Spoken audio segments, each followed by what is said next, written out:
चलिए बच्चों, 12th के जितने विद्यार्थी हैं आज जान लीजिए फिजिक्स क्लास चल रहा है। 12th का दूसरा दिन है। कल मैंने जानबूझकर छोड़ दिया था रिवीजन करने के लिए। तो 2024 में जो जो क्वेश्चन आएगा वही इम्पोर्टेंट महत्वपूर्ण ऑब्जेक्टिव 10 फिजिक्स के महत्वपूर्ण सवाल तो आज करते हैं। तैयार हो जाइए, आराम से बैठ जाइए, पेपर पेन ले लीजिए या फिर ऐसे बैठ सकते हैं, कोई दिक्कत नहीं है, ऑब्जेक्टिव ही है। चलिए, तो पहला क्वेश्चन है, एक गोलीय दर्पण को पानी में डुबा दिया जाता है। गोलीय दर्पण पढ़ चुके होंगे सब्जेक्टिव में। यूँ तो मैं इस चैनल पर सब्जेक्टिव भी करा दूंगा लेकिन अभी ऑब्जेक्टिव ही कराऊंगा। देखिए, एक गोलीय दर्पण आप ले लीजिए, उसे पानी में डुबा दीजिए, तो इसकी जो फोकस दूरी होगी वो ना तो बढ़ेगी न घटेगी, क्या रहेगी, समान रहेगी। तो पहला क्वेश्चन याद कर लीजिए कि एक गोलीय दर्पण को पानी में डुबोया जाएगा तो इसकी फोकस दूरी न तो बढ़ेगी ना ही घटेगी, अर्थात समान रहेगी। तो ऑप्शन नंबर सी सही हो जाएगा। देखिए दूसरा, पूर्ण आंतरिक परावर्तन। पूर्ण आंतरिक मतलब अंदर वाला। पूर्ण, देखिए ऑब्जेक्टिव है किंतु ध्यान से पढ़ना होता है। एक भी शब्द, एक भी अर्थ यदि मिस्टेक हुआ तो अनर्थ का रूप ले लेगा और एक एक क्वेश्चन मायने रखता है। एक भी क्वेश्चन गलत होगा तो नंबर एक नंबर यहाँ इंपॉर्टेंट है, इसलिए आराम से पढ़ना होगा। ये पूर्ण है। यदि अपूर्ण आंतरिक परिवर्तन की स्थिति होगी तब परावर्तन का गुणांक 1.0 होता है। यूँ तो परावर्तन का गुणांक 1 नहीं होता है, लेकिन जब पूर्ण आंतरिक परिवर्तन, अपूर्ण नहीं, पूर्ण आंतरिक परावर्तन होगी तब उस स्थिति में परावर्तन का गुणांक क्या होगा, तो 1.0 होगा, अर्थात 1 होगा। आगे चलते हैं। तीसरा, व्यतिकरण। व्यतिकरण की परिभाषा आप पढ़ चुके होंगे या मैं बाद में बताऊंगा, फिलहाल तो ऑब्जेक्टिव कीजिए। व्यतिकरण की जब घटना होती है तो उसका क्या कारण है, व्यतिकरण क्यों होता है, तो उसका कारण है कालांतर, आयाम परिवर्तन, वेग परिवर्तन या तीव्रता परिवर्तन। तो याद रख लीजिए, तीव्रता के कारण, तीव्रता परिवर्तन के कारण व्यतिकरण की घटना होती है। तो पूछ सकता है कि व्यतिकरण की घटना का क्या कारण है महोदय, तो जवाब दीजिए तीव्रता परिवर्तन। तीव्रता हो जाती है, तीव्रता परिवर्तन के कारण व्यतिकरण होता है। तो आराम से तीसरा नंबर भी याद कर लीजिए। व्यतिकरण की घटना का कारण है तीव्रता परिवर्तन। बहुत ही इंपॉर्टेंट है सभी, इसीलिए टोटल क्वेश्चन याद करना होगा। आज से डेली पढ़ना होगा। शाम 7 बजे से 8 बजे के बीच मैं एक वीडियो डाला करूँगा फिजिक्स और केमिस्ट्री का। चलिए आगे। चौथा, ध्रुवित प्रकाश उत्पन्न करने के लिए किसका उपयोग किया जाता है। जब ध्रुवित प्रकाश हम उत्पन्न करते हैं तो उसके लिए हमें चाहिए निकोल प्रिज्म। इस सब को याद नहीं करना है। NaCl होगा, Na क्या होता है, सोडियम, Cl क्लोरीन, तो दोनों को मिलाकर हो जाता है सोडियम क्लोराइड अर्थात नमक।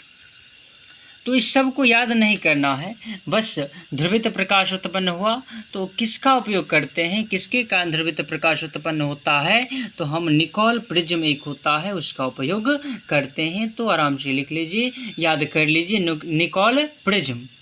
आगे देखिए, निम्नलिखित में कौन सा तर्क द्वार सार्वजनिक तर्क द्वार है। ये 4 ऑप्शन जो दिया गया है ABCD 4 जो है तर्क द्वार है, तो इसमें सार्वजनिक तर्क द्वार कौन है, OR, AND, नोड या NAND। तो याद रखिए NAND, इसे ऐसे याद रखिएगा, नंद, NAND नंद। तो सार्वजनिक तर्क द्वार कौन, तो नंद बाबा ना, श्री कृष्ण के पिताजी। सार्वजनिक तर्क द्वार NAND। चलिए आगे। छठा क्वेश्चन, ट्रांजिस्टर के प्रवर्धन गुणांक की इकाई क्या होती है। ट्रांजिस्टर जब होगा उसका प्रवर्धन, तो उसमें उसकी गुणांक की क्या इकाई होती है। आराम से पढ़िए, सुनिए, ट्रांजिस्टर के प्रवर्धन गुणांक की क्या इकाई होती है। ट्रांजिस्टर का जब प्रवर्धन होगा तो उसकी गुणांक की क्या इकाई होगी, तो ओम होगा। जहाँ ट्रांजिस्टर शब्द आए तो ऑप्शन में ओम ही मारना है। ट्रांजिस्टर का संबंध किससे है, तो ओम से। तो गुणांक की इकाई क्या होगी, तो ओम होगा। 7वां देखिए, परावैद्युतांक का एसआई मात्रक, परावैद्युतांक का एसआई मात्रक होगा C2n का पावर -1 और m पावर -2। ऐसे इसे तो याद करना होगा आपको, CNM इधर 2 1 2, C पावर 2 n का -1 m पावर -2, ये होगा परावैद्युतांक का एसआई मात्रक। स्मरण में रखना है, इम्पोर्टेंट है, महत्वपूर्ण है। चलिए आगे 8वां क्या लिखा है, विभव मापी। विभव मापी से मुख्यतः किसे मापते हैं? विभव मापी से विभवांतर को मापते हैं। विभवांतर को किससे मापा जाता है? तो विभव मापी यंत्र से। तो विभव मापी यंत्र से मुख्यतः किसे मापा जाता है? तो विभवांतर को। आगे देखिए, रेडियो सक्रियता का एसआई मात्रक, रेडियो सक्रियता का एसआई मात्रक होगा क्यूरी। आगे देखिए 10वां लास्ट, प्रकाश जो है कैसा तरंग है? तो अनुप्रस्थ तरंग है। प्रकाश अनुप्रस्थ तरंग है। क्यों?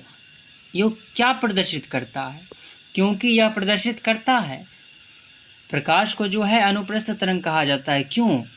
यह क्या प्रदर्शित करता है? तो यह ध्रुवन प्रदर्शित करता है। प्रकाश पूछेगा कौन तरंग है? तो प्रकाश अनुप्रस्थ तरंग है।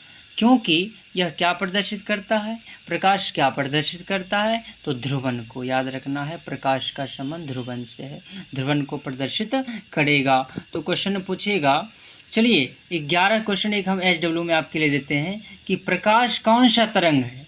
कमेंट बॉक्स में बताइएगा कि प्रकाश कौन सा तरंग है। ठीक है, तब मिलते हैं अगले वीडियो में। आज केमिस्ट्री का नहीं कराएंगे, बस फिजिक्स, केमिस्ट्री कल से स्टार्ट करेंगे।